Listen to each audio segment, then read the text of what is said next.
कहते हैं क्यों रोती हो सखी। गोपियां बोली उद्धव जी हमें कृष्ण की याद आ रही है। तो उद्धव जी ने कहा जिनकी तुम याद कर रही हो वो तो कण कण में रहते हैं, सब जगह रहते हैं। जब सब जगह कृष्ण है तो उनके लिए रोने की क्या जरूरत है, वो तो सब जगह है। तब गोपियां बोली उद्धव तुम नहीं समझ सकते, सब जगह है। जैसे हवा तो सब जगह है, लेकिन जब आपको गर्मी लगती है तो सब जगह हवा होती तो है, लेकिन सब जगह की हवा आपको आपकी गर्मी से छुटकारा नहीं दिला सकती। जब गर्मी लगती है ना तो पंखे की हवा, कूलर की हवा, एसी की हवा की जरूरत पड़ती है, पंखे की हवा की जरूरत पड़ती है। उद्धव जैसे हवा तो सब जगह है, लेकिन कूलर, पंखे और एसी की हवा के बिना गर्मी से छुटकारा नहीं मिलता, उसी प्रकार कृष्ण तो सब जगह है, लेकिन जब तक वो सब जगह का कृष्ण आकर मेरे सामने खड़ा ना हो जाए तब तक मुझे इस दुख से छुटकारा नहीं मिल सकता उद्धव। इसलिए उनके प्रेम में, उनकी यादों में हमें तुम रोने दो। गोपियां भगवत प्रेम में इतना डूब गईं। एक सखी बोली दीवार में वो कृष्ण का चित्र बनाने लग गई, तो दूसरी सखी ने कन्हैया के मुख को बनाया, किसी ने आंखें बनाई, किसी ने गाल बनाया, किसी ने हाथ बनाए, किसी ने बाल बनाए। भगवान के दिव्य स्वरूप का चित्रण किया गोपियों ने। तब उद्धव जी ने कहा कि सुनो, जिस कृष्ण से तुम प्यार करती हो क्या वो कृष्ण लंगड़ा है? गोपियों ने कहा नहीं, लंगड़ा तो नहीं है, उसके तो पांव हैं। तो फिर आप लोगों ने इस दीवार में जो चित्र बनाया है, इस चित्र में तुमने उस कृष्ण के पांव क्यों नहीं बनाए? हाथ बनाया, कमर बनाई, पेट बनाया, हृदय बनाया, मुंह बनाए, कान, आंख, नाक सब बनाया, तुमने पांव नहीं बनाए। गोपियां बोली हम डरती हैं। किससे?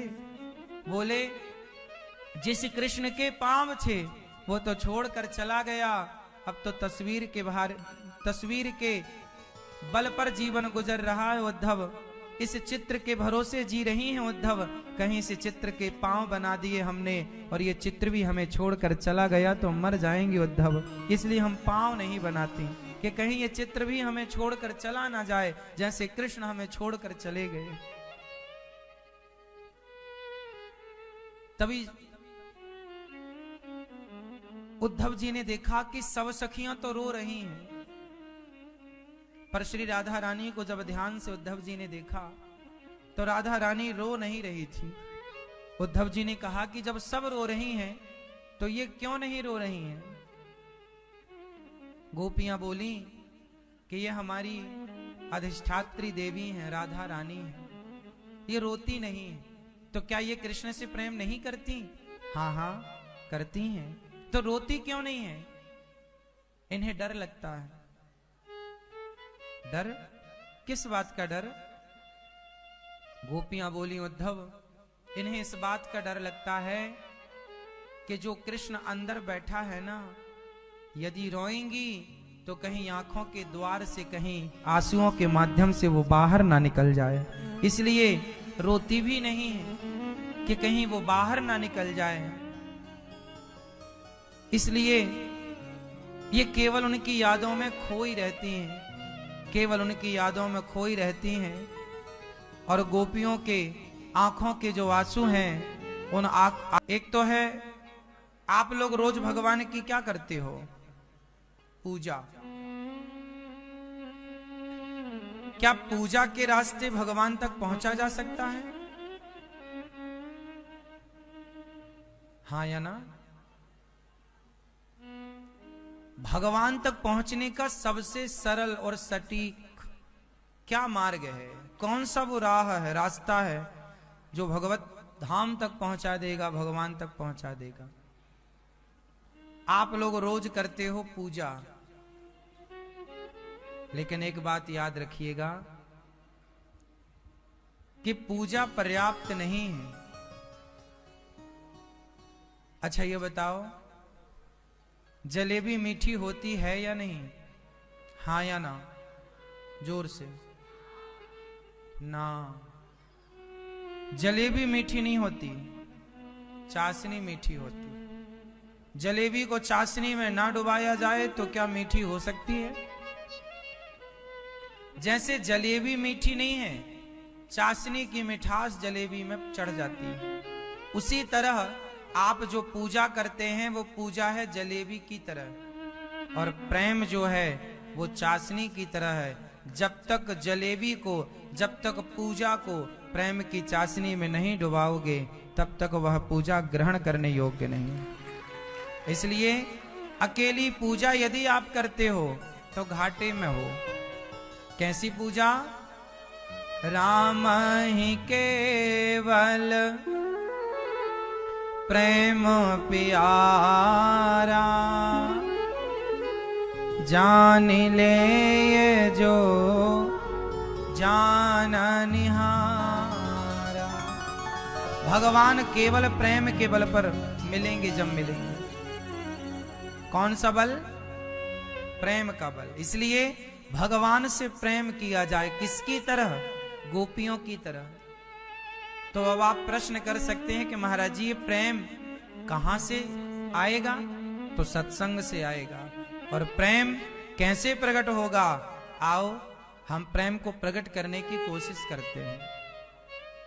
जैसे आग, माचिस की तीली होती है, माचिस की तीली को माचिस से रगड़ने से, घर्षण करने से आग प्रकट होती है। यदि रगड़ा ना जाए, घर्षण ना किया जाए, तो क्या माचिस की तीली से आग प्रकट हो सकती है? अच्छा ये बताओ, माचिस की तीली में आग है या नहीं? हाँ या ना? माचिस की तीली में आग है या नहीं? जोर से हाँ या ना? है कि नहीं? है।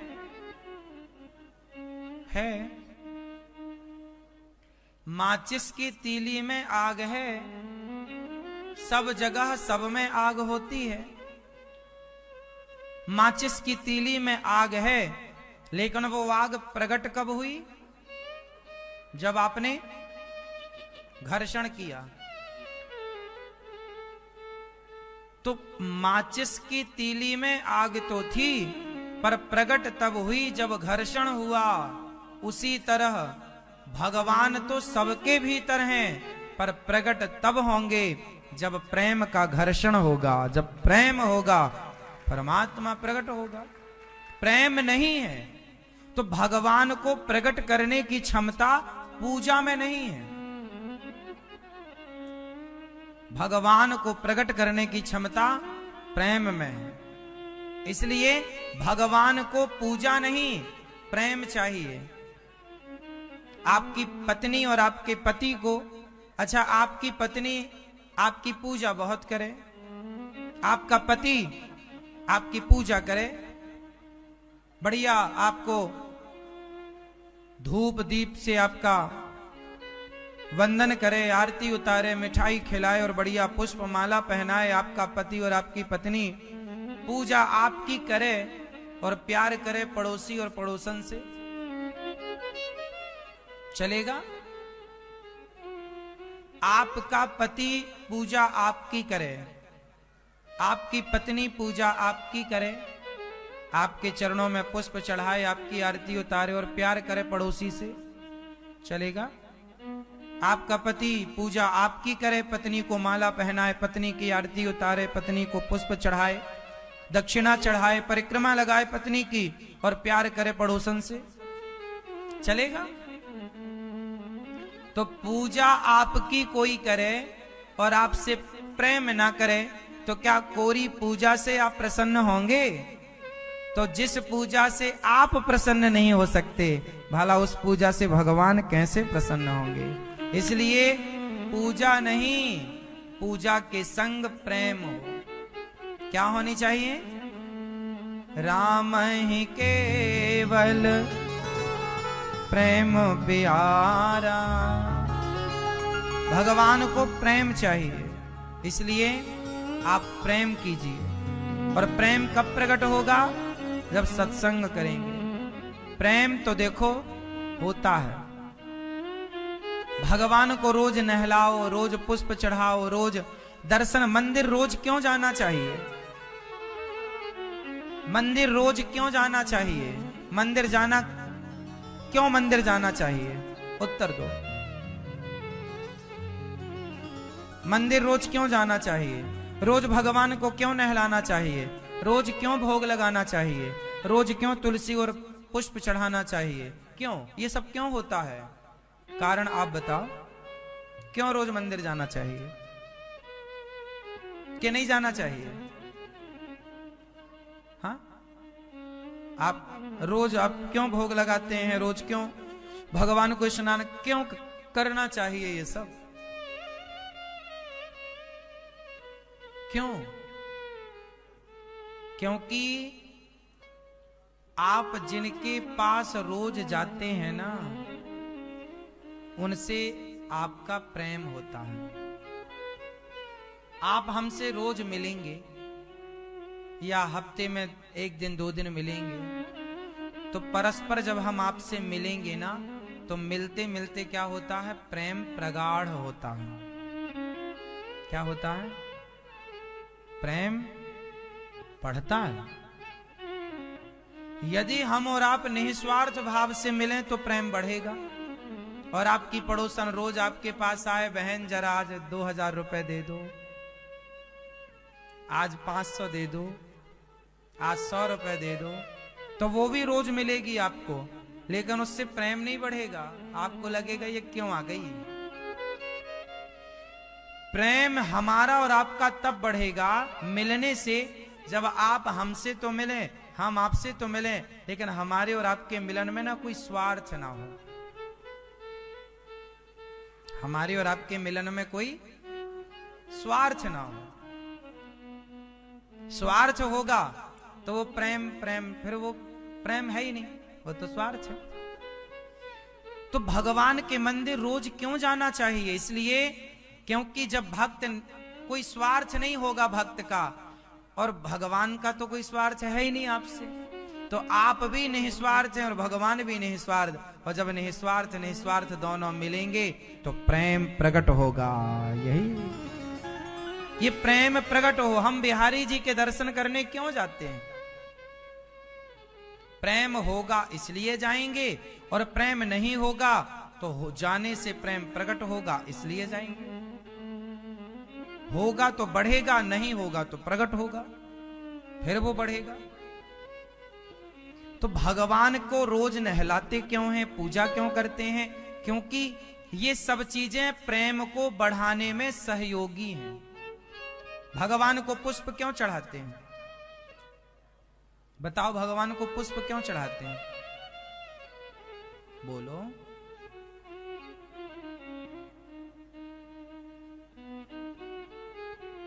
भगवान को पुष्प क्यों चढ़ाते हैं? उत्तर दो। मैया आप चढ़ाती हो ना, क्यों चढ़ाती हो? हाँ? आप लोग चढ़ाते हैं, लेकिन आपको पता ही नहीं कि पुष्प क्यों चढ़ाया जाता है। गुलाब का पुष्प, कमल का पुष्प, चमेली का पुष्प इत्यादि जो भी भगवान को चढ़ता है, खुशबू युक्त पुष्प ही भगवान को चढ़ता है। जिस पुष्प में खुशबू नहीं होती वो भगवान को नहीं चढ़ता। क्यों चढ़ता है पुष्प? क्योंकि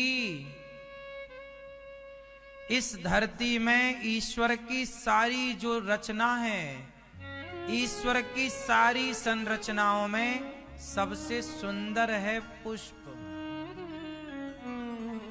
सबसे सुंदर है।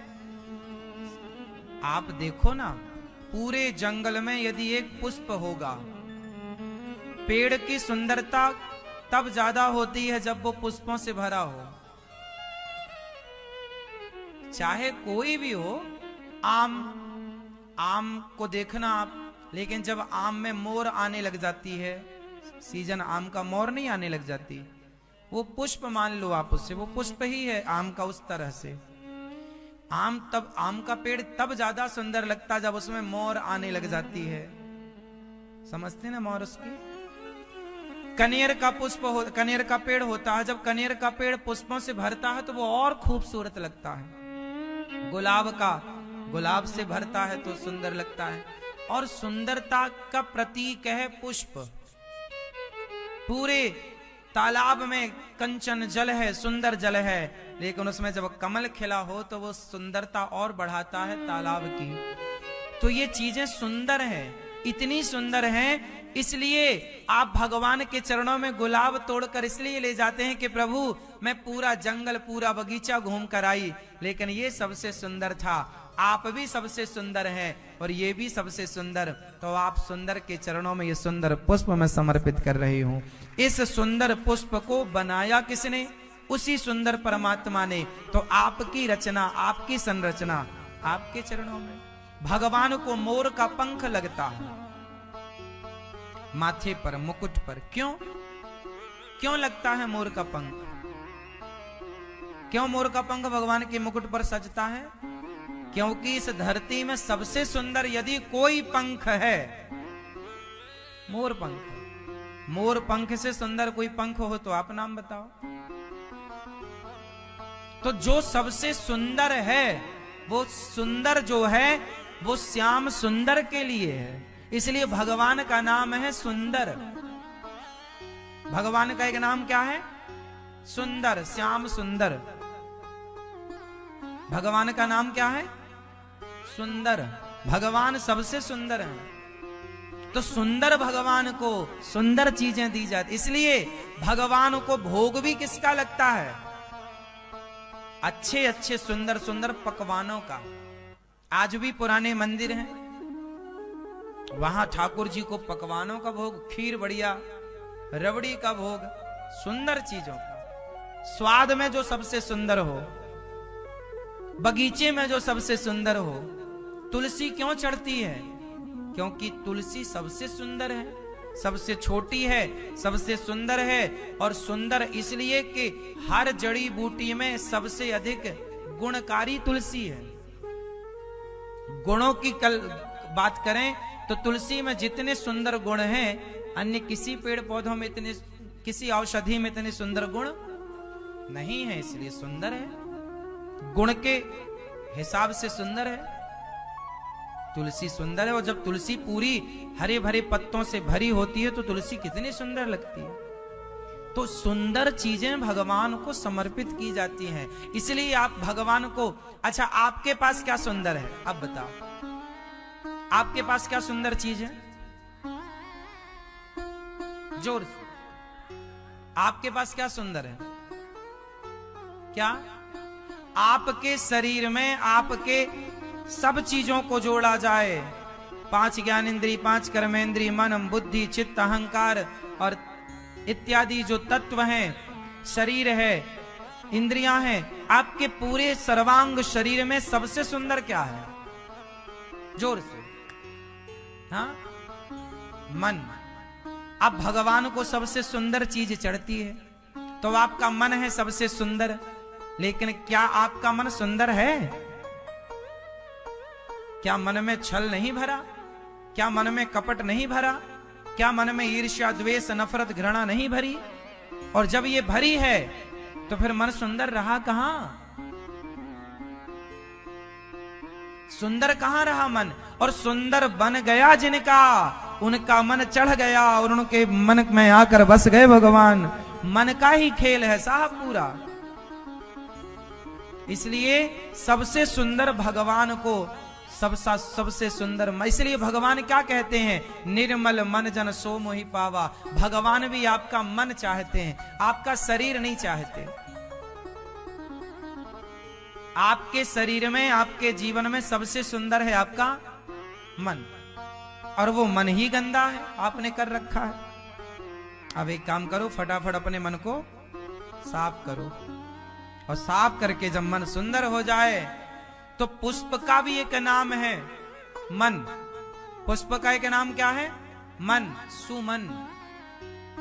सु मतलब, जोर से, सु मतलब सुंदर, सुमन। सुमन मतलब पुष्प, सु मतलब सुंदर, मन मतलब मन। अपने मन को ही पुष्प बनाओ और मन के पुष्प को सुंदर बनाकर भगवान के चरणों में चढ़ा दो। ये मन है, ये सुमन है। ईश्वर को सबसे अच्छी चीजें चढ़ती हैं। वस्त्र भी भगवान सबसे बढ़िया पहनते हैं, है ना। भगवान के कपड़े भी कैसे होते हैं? सुंदर। भगवान के माला सुंदर, मणि भगवान को सबसे बढ़िया। इसलिए पुराने मंदिरों में आपने देखा होगा, भगवान के पुराने मंदिरों में भगवान का झूला होता था। किसी मंदिर में सोने का झूला है, किसी मंदिर में चांदी का झूला है। सबसे सुंदर चीज किसके लिए? भगवान के लिए।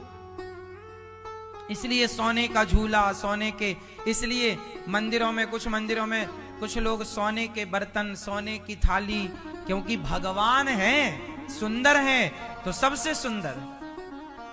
हम अब कुछ लोग कहते हैं भगवान को सोने की थाली में भोग लगाने की क्या, भगवान को सोने के झूले में क्या जरूरत है? अरे भगवान है पगले, भगवान को ही सबसे सुंदर चीजें चढ़ानी चाहिए, समर्पित करनी चाहिए।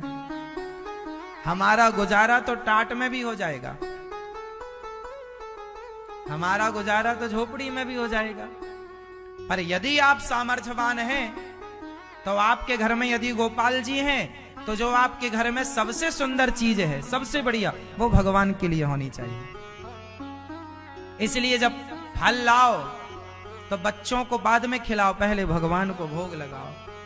पहले भगवान को प्राथमिकता दो, पहले भगवान को भोग लगे, फिर खीर बने तो भगवान को भोग लगे, हलवा बने पहले भगवान जी का भोग लगे। सबसे सुंदर है भगवान, तो सबसे श्रेष्ठ चीज भगवान। हम सब फिर क्या खाएंगे? जूठन। भगवान का जो प्रसाद है वो भगवान का जूठन है, तो हम जूठन खाएं? हम अपने लिए क्यों करें? हमारी एक मैया जगन्नाथ जी में रहती हैं, उनके पास ऐसे जगन्नाथ जी हैं, ऐसे। वो रोज अपने घर में इतना सारा भात बनाती हैं, चावल भात, इतनी सारी दाल बनाती हैं, इतनी सारी साग बनाती हैं, इतने सारे फल काटती हैं, और सारे फलों का, और उनके घर में खाने वाला कोई नहीं, केवल वो अकेली और एक दो लोग और जो सेवा। और बनाती कितना है? इतना सारा। किसी ने कहा मैया तुम इतना क्यों बनाती हो, तुम्हारे घर में तो कोई है ही नहीं खाने वाला। बोले ना, मेरे जगन्नाथ जी को भूख ज्यादा लगती है ना, तो मैं जगन्नाथ जी के लिए ज्यादा बनाती हूँ, और बना के फिर रोज बांट देती हूँ। लो प्रसाद। मतलब वो अपने लिए नहीं, देखो जरा, मेरे जगन्नाथ जी ज्यादा खाते हैं तो मैं ज्यादा बनाऊंगी और फिर सबको बांटूंगी। और क्या क्या बनाती हैं? इतनी बूढ़ी हैं, आलस्य नहीं है। अब माताओं को ना भोजन बनाने में बहुत आलस्य होता है, ये अपने लिए भी मोटी मोटी रोटा बना लेती हैं। आखिरी में जो आटा बचता है ना, रोटा बना के खा लेती हैं। आखिरी में दाल सब्जी नहीं बचेगी तो अचार के संग खा लेंगी। एक तो ये भाव है कि इनकी ममता है, सब खिला देती हैं, और दूसरा आलसी भी है कि थोड़ा ज्यादा बना लिया करो, तुम्हारे लिए तो बच जाए। तो ये दो बातें हैं, या तो आपकी ममता है कि आपने सब खिला दिया, ठीक बात है, लेकिन अपने लिए भी कुछ बचाओ। अपने लिए कुछ नहीं बचा तो बनाए कौन? अब अपने लिए क्या बनाए? ये आलसी है कि अपने लिए क्या बनाए। चलो कोई बात नहीं, भगवान के लिए बनाओ, ज्यादा सा बनाओ, ऐसा बनाओ कि आपके लिए तो ना कम है, आप भी बढ़िया खाओ। तो वो मैया ने भगवान के लिए इतने सारे फल काटा करती, सब फल लाती हो। और आप आश्चर्य मानेंगे, मुझे एक बात याद आ गई। आपने जगन्नाथ जी के मंदिर कभी जाना तो जगन्नाथ जी के ऊपर ना एक पुष्पों का गुलदस्ता होता है, पुष्पों का एक गोल सा ऐसे जगन्नाथ जी के ऊपर पधराया जाता है।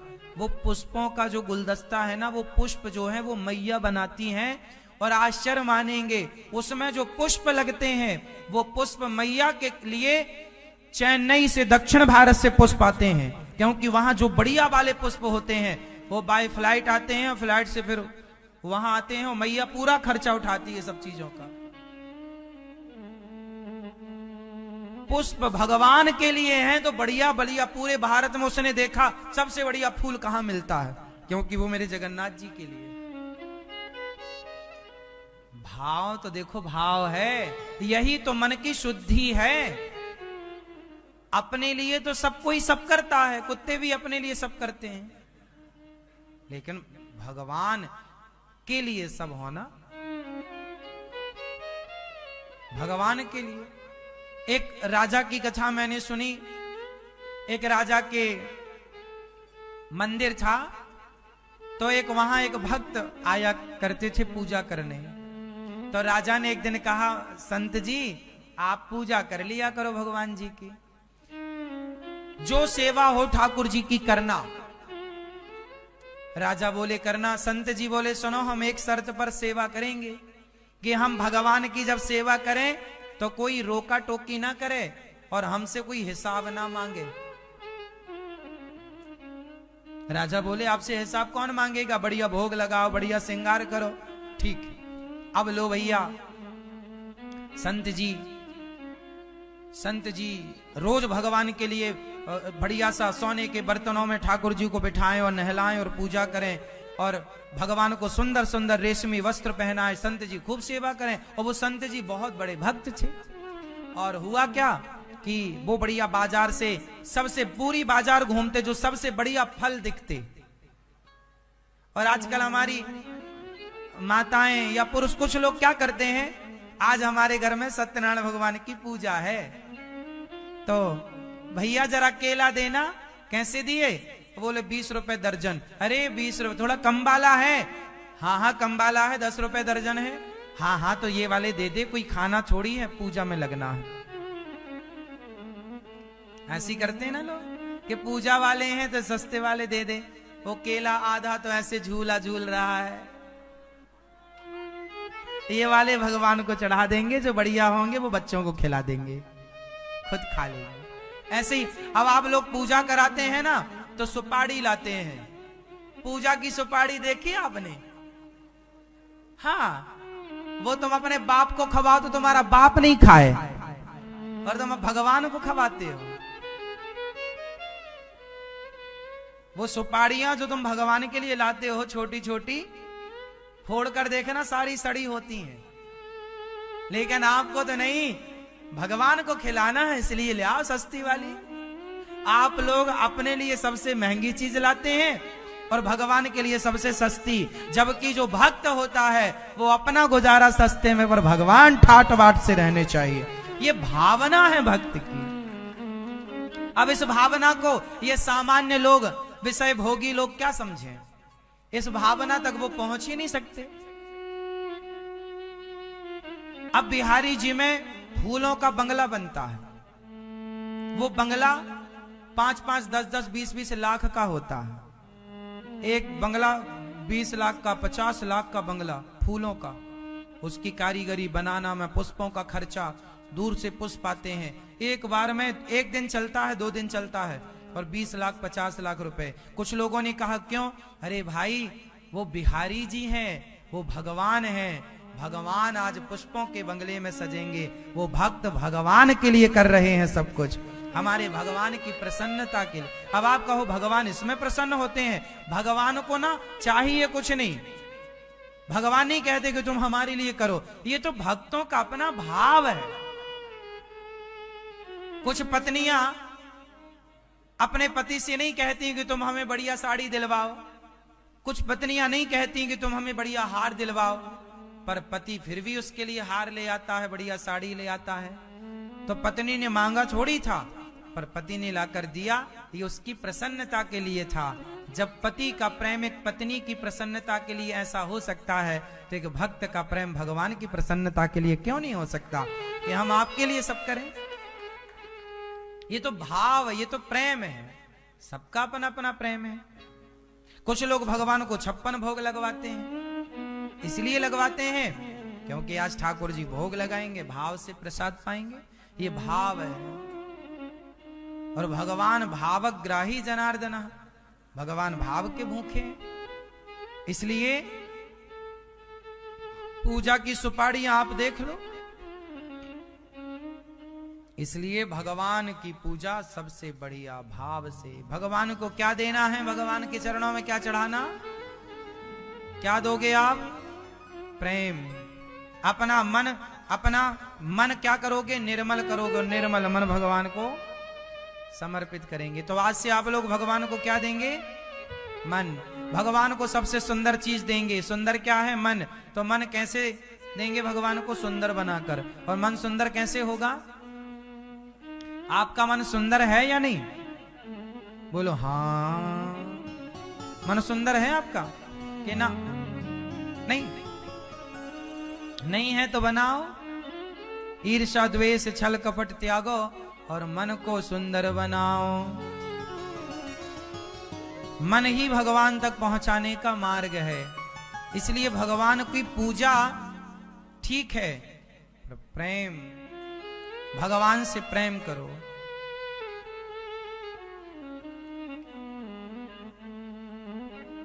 अच्छा, जब प्रेम होता है ना भगवान से, तो फिर भगवान ही। अच्छा, आप देखो ना, आप जिससे प्रेम करेंगे आपको उसकी याद ज्यादा आएगी। चाहे वो आपका पति हो, पत्नी हो, प्रियतमा हो, प्रियतम हो, आपका बेटा हो, आपकी बेटी हो, आपका बॉयफ्रेंड हो, आपकी गर्लफ्रेंड हो। आपको जिससे प्रेम है आप बिल्कुल उसकी यादों में सोएंगे, उसकी यादों में खोएंगे, उसकी यादों में रहेंगे। क्योंकि प्रेम हमेशा उसकी ना होने पर भी उसकी यादें दिलाता है। हाँ या ना? प्रेम याद दिलाता है कि नहीं? भाई प्रेम होगा तो आपको याद आएगी। आपके बहुत सारे दोस्त हैं, लेकिन जिनसे ज्यादा प्रेम होगा उनकी आपको ज्यादा याद आएगी। आपकी बहुत सारी सहेलियां हैं, पर जो आपकी बेस्ट होगी उसकी ज्यादा याद आएगी। उसी तरह प्रेम होगा तो याद आएगी। उसी तरह प्रेम भगवान से होगा तो भगवान की याद आएगी। नहीं होगा प्रेम तो नहीं आएगी। अब बताओ, आप लोगों को भगवान की याद आती है? आती है। प्यार करते हैं। आपको पत्नी के लिए पर्याप्त समय मिलता है ना?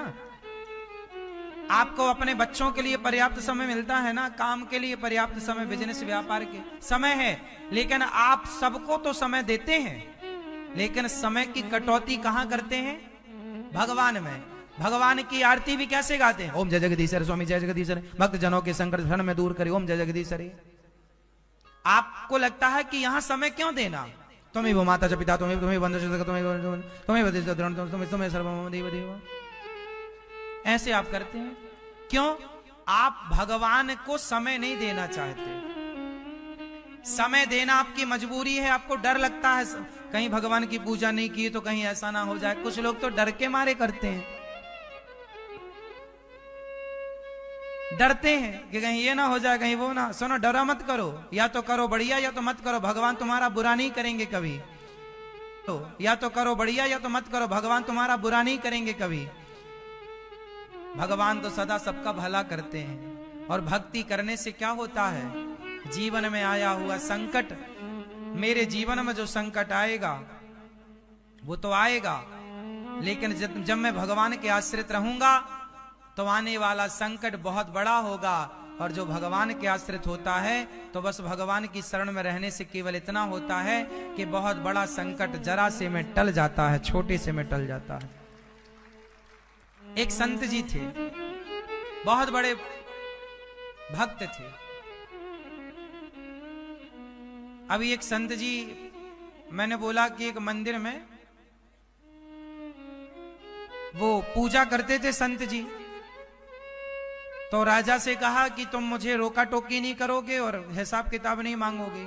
अब वो सबसे बढ़िया फल लेने जाएं बाजार में और भगवान को लगाएं। एक दिन एक घटना घट गई। वो घटना मुझे आपको बतानी थी, सुन लो। एक संत जी, अच्छा रोज संत जी पुष्प लाएं बाजार से, भगवान के लिए फल लाएं, तो हिसाब लिखवा दिया करते थे कि आज 10 रुपए का सामान आया, आज 20 रुपए का आया, आज इतने का। तो मुनीम हिसाब ले लिया करता था। संत जी कितने का फल आया, कितने का फूल आया, हिसाब तो देते थे, पर कोई रोका टोके नहीं कर सकता था कितने का क्यों लाए तुम, ये नहीं बोल सकता था कोई। एक दिन क्या हुआ, बगीचे बढ़िया बढ़िया आम आए, आम का सीजन आया, तो संत जी आम के बगीचे में बाजार गए और बढ़िया आम देखने लगे कि आज भगवान जी को आम मौसमी आया ना, पहला आम आया तो भोग लगाएंगे। अब संयोग देखिए कि उस बाजार में केवल एक 2 किलो ही आम आए थे। अब नया जो सीजन आता, पहली चीजें कम आती हैं बाजार में, इसलिए वो महंगी होती। तो आम आए थे तो वो आम बिक गए, केवल एक आम बचा था।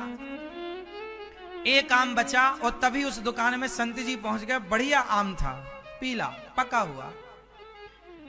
तो संत जी बोले भैया क्या दिया, कितने का? तो वो बहुत पुरानी बात है, तो उसने बोला 25 पैसे का। उस जमाने की बात है, बहुत जब 25 पैसे बहुत बड़े हुआ करते थे। अच्छा संयोग देखना कि उसी समय उस बाजार में एक बगल के राजा का मंत्री आया और वो भी राजा के लिए फल लेने आया। पूरी बाजार में आम एक था और वो आम संत जी ने बोला ये भगवान जी को लगेगा भोग इसका, आज पहला आम आया सीजन का, वो पहला भोग ठाकुर जी को। और वो राजा का मंत्री आ गया, उसने कहा कि ये आम, तो उसने उसको भी, अच्छा दुकानदार को लगा ये लोग रेट पूछ रहे हैं, तो उसने बोला 25 पैसे। तो उसने मंत्री को भी 25 पैसे बताया, भाई दुकानदार था, रेट सबको एक सा बताया 25 पैसे। संत जी ने कहा नहीं, पहले मैंने बोला है ये मैं लूंगा। अब मंत्री भी टसन में, नहीं ये तो मैं दूंगा, सुन मैं तुझे इसके 50 पैसे देता हूं, ये आम मेरे राजा के लिए जाएगा, मेरे राजा। संत जी बोले नहीं मैं तुझे 75 पैसे दूंगा, ये मेरे भगवान जी के लिए जाएगा। राजा मंत्री बोला नहीं ये मेरे राजा साहब के लिए आम जाएगा। संत राजा ने बोला है बढ़िया आम का सीजन, आम लेके आना, और पूरे बाजार में एक ही आम है, मैं राजा के लिए लेके जाऊंगा, मैं 1 रुपया दूंगा। अब दुकानदार तो बड़ा खुश हो रहा है कि चल भैया हमें तो पैसे बढ़ रहे हैं, लेकिन अब मंत्री बोला मैं इसके 1 रुपये दूंगा। अच्छा संत जी बोले मैं इसके 1.25 रुपए दूंगा। मंत्री बोला मैं 2 रुपए दूंगा। संत जी बोले मैं 3 रुपए दूंगा। मंत्री बोला मैं 5 रुपए दूंगा। संत जी बोले मैं 6 रुपए दूंगा, पर ले जाऊंगा मैं भगवान के लिए। अब वो 54 के आम की कीमत करते करते राजा का मंत्री बोला मैं 10 रुपए दूंगा, मैं 10 रुपए में ये आम लूंगा। संत जी बोले मैं 12 रुपए में ये आम लूंगा, मेरे भगवान जी का। करते करते वो आम, मंत्री बोला मैं 50 रुपए दूंगा। संत जी बोले मैं 60 रुपए दूंगा। उस जमाने में 60 रुपए जानते हो? अब हुआ क्या कि मंत्री को लगा कि भगवान यदि मैं 60 रुपए का आम लेकर जाऊंगा तो राजा बोलेगा पागल बना रहा, 60 रुपए का भी कोई आम होता है? 60 रुपए में तो इतने सारे आम आ जाएंगे, और ये एक आम लेके जाएगा। मंत्री तो डर गया, मंत्री को लगा हे भगवान हो सकता है हमारे राजा से भी बड़ा वाला राजा इसका हो, है ना, इसलिए इससे पंगा लेना ठीक नहीं है। तो 60 रुपए में मंत्री चुप हो गया, 50 रुपए ही बोल पाया। मंत्री को लगा कि पर मुझे भी तो हिसाब देना है, पूछा जाएगा कि ये आम 50 रुपए का कैसे है। वही आम की कीमत तो आम के हिसाब से 25 पैसे का आम 50 पैसे का हो सकता है, 1 रुपए का होगा, यहां तक तो ठीक है, 1 रुपए का होगा। भाई 100 रुपए किलो आम बिक रहा है बाजार में, तो कोई 150 रुपए किलो का हो सकता है, 200 किलो तक का। अब कोई 10,000 रुपए किलो का आम ले आए तो अब मंत्री चला गया, और मंत्री जब गया तो संत जी ने 60 रुपए बोले थे, तो संत जी ने 60 रुपए दिए। अब संत जी ने जब 60 रुपए दिए तो 60 रुपए का आम, संत जी को तो राजा से बोल ही रखा था कि मैं भगवान की सेवा करूंगा, कोई रोका टोकी नहीं होना चाहिए, खर्चा कितना मैं हिसाब तो दूंगा। जब संत जी आए तो मुनीम ने हिसाब मांगा कि क्या क्या लाए हो। बोले आम कितने का? 60 रुपए का। अब मुनीम के तो आश्चर्य लगा, लेकिन मुनि सोचा बोलूंगा नहीं, 60 रुपए का आम। और जब वो आम काट करके राजा को, जब मुनि ने बोला कि आज 60 रुपए का आम संत जी लाए हैं भोग के लिए, तो राजा सब दर्शन करने आए कि भाई देखें 60 रुपए का आम कैसा है, बड़ा महंगा है। और संत जी बड़े भाव से भैया उस आम का भोग जब लगा रहे थे, काट करके बढ़िया, और जब भोग लगाए तो भगवान संत जी के उस प्रेम पर रीझ गए कि मेरे भगवान के लिए ये वस्तु है तो भगवान के लिए कोई मूल्य नहीं, पैसे का कोई मूल्य नहीं, भगवान के आगे क्या मूल्य है। आज भगवान स्वयं, संत जी जब आम काट कर रखे तो भगवान स्वयं उन संत जी के इस प्रेम में, इस भाव में प्रकट होकर और स्वयं उस आम का भोग लगाए ठाकुर जी प्रकट होकर के। भगवान वस्तु के भूखे नहीं है, लेकिन वस्तु के पीछे जो भक्त का प्रेम है कि ये भगवान के लिए। आप लोग खरीदते हैं ना फल वल, तो आप इस भाव से खरीदते हैं ये मेरा बेटा खाएगा, ये मेरी पत्नी के लिए, ये मेरे परिवार के लिए। पर भक्त का भाव ये होना चाहिए ये भगवान के लिए। तो देखो जो भगवान की शरण में रहता है, फिर भगवत कृपा से संत जी को दर्शन हुआ, सबको दर्शन हुआ। और एक दूसरी बात मैं आपको ये बता रहा था कि जो भगवान की शरण में रहता है, दुख उसका बाल भी बांका नहीं कर सकता। एक संत जी की कथा मैंने संतों से सुनी कि एक संत जी थे, बहुत बड़े भक्त थे। क्या हुआ कि वो संत जी रोज भगवत सेवा किया करते थे, रोज सेवा करते थे।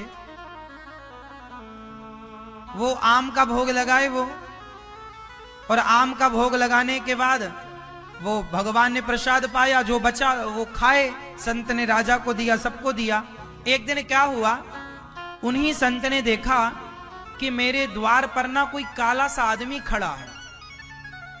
तो वो संत जी भगवान जी की पूजा में घंटों लगाते थे, नहलाना, कपड़े से पहुंचना, माला हार पुष्प, खुद बाजार जाना, खुद से भगवान के बर्तन खुद धुलना, कोई नौकर चाकर नहीं रखा था। भगवान की सेवा में खुद, जैसे यशोदा मैया कन्हैया की सेवा खुद करती थी, कोई नौकर चाकर नहीं रखा था। भगवान के लिए पुष्प तोड़ना, उनके लिए तुलसी तोड़ना, उनके मंदिर में झाड़ू लगाना, चौका पोंछा लगाना, उनके लिए रसोई बनाना, रोटी बनाना, सारा काम संत जी स्वयं करते। आम ले आए 60 रुपया का और भगवान को खवाया और भगवान खाए। वो ऐसे संत थे कि भगवान खाते थे उनके हाथ से। एक दिन क्या हुआ कि एक काला सा आदमी बाहर बैठा था, तो संत जी ने बहुत देर से देखा बैठा है, उनको लगा चलो कोई दर्शन करने आया होगा मंदिर में। उन्होंने पूजा पाठ पूरी की और जब वो बाहर निकले तो संत जी ने पूछा, कौन है तू, कब से बैठा है यहाँ, क्या करना चाहता है, क्या है? वो बोला, महाराज मैं पाप हूं, पाप। पाप? किसका पाप है तू? आपका। मैं आपके ऊपर चढ़ने के लिए आया हूं, सवार होने के लिए। मेरे ऊपर? कौन है तू? पाप हूं। कौन सा पाप?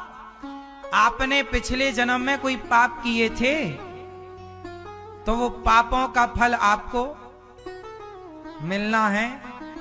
तो मैं आप इतने बड़े भक्त हो कि मैं डायरेक्ट आपके ऊपर चढ़ नहीं सकता, चढ़ाई नहीं कर सकता। तो मैं आपसे आज्ञा लेना चाहता हूं, बताओ मैं कब आ जाऊं?